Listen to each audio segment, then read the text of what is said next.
Welcome to English Chatterbox. Today we're going to study the poem एक आशीर्वाद by Dushyant Kumar. एक आशीर्वाद. दुष्यंत कुमार की स्नेह भरी पुकार है. यह कविता एक प्यारा आशीर्वाद है. कवि बच्चे से कहता है, बड़े सपने देखो, उन्हें दिल में ही नहीं, जिंदगी में सच करो. चांद तारों जितनी दूर चीजें भी मेहनत से मिलती हैं. हंसते गाते सीखो, दियों की रोशनी से आकर्षित हो. उंगली हल्की जल जाए तो भी मत डरो. अंत में अपने पैरों पर खड़े होना सीखो. अब चलो पंक्ति पंक्ति करके समझते हैं एक आशीर्वाद. जा, कवि बहुत प्यार से कह रहा है, अब चलो शुरुआत करो, आगे बढ़ो. यह डांट नहीं, हौसला देना है. जैसे मां कहे, जा अच्छा करके आ. इसमें ममता, भरोसा और आशीर्वाद है. जा यहां अपनापन दिखाता है, जैसे अपने ही घर का कोई बड़ा छोटे से कह रहा हो.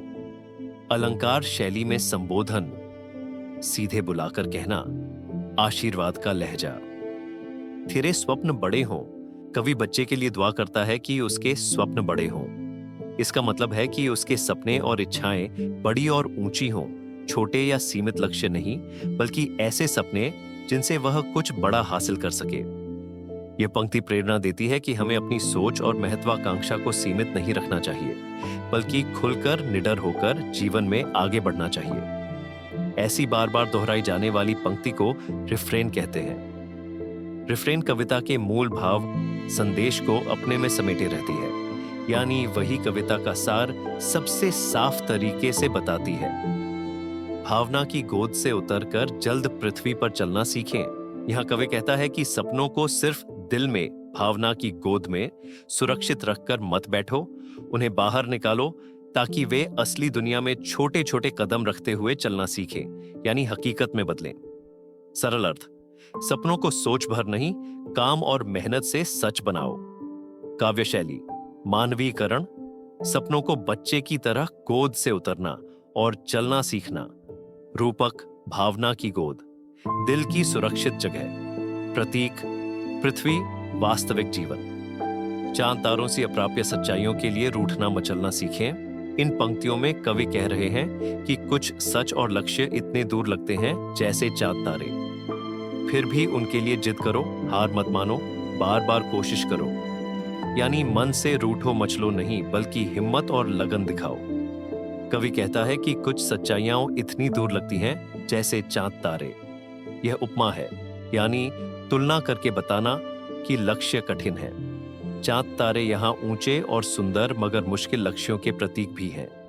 आगे वह सपनों को बच्चे जैसा दिखाता है जो उन लक्ष्यों के लिए रूठते मचलते हैं. यह मानवीकरण है, क्योंकि सपनों को इंसानी आदतें दी गई हैं.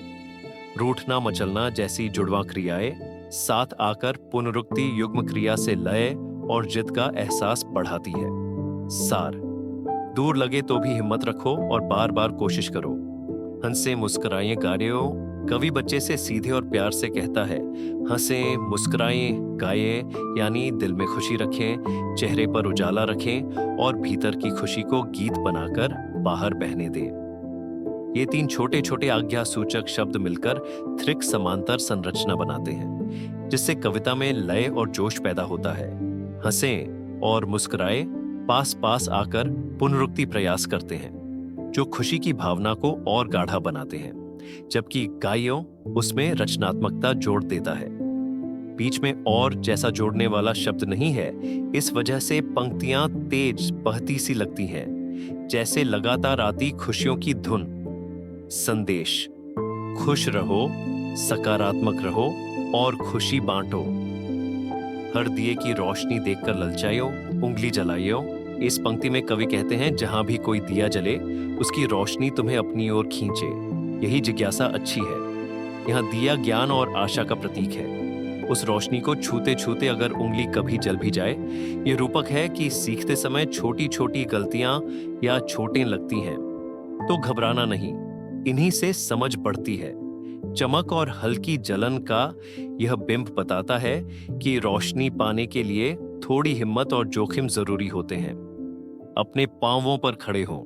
कवि प्यार से समझाते हैं, अपने पांवों पर खड़े हो, यानी अपने दम पर काम करना और फैसले लेना सीखो. यहां अपने पांव सामर्थ्य का प्रतीक है और खड़े होना स्थिरता व जिम्मेदारी का संकेत। अपने पांवों पर खड़े होना एक मुहावरा रूपक है जो आत्मनिर्भर बनने की बात को सरल चित्र की तरह दिखाता है। यह पंक्ति प्रेरक आशीर्वाद और आज्ञा सूचक लहजे में हिम्मत देती है। सहारे पर नहीं, सीखते गलतियां सुधारते हुए खुद आगे बढ़ो। जा, तेरे स्वप्न बड़े हों, कवि स्नेह से पुकारते हैं।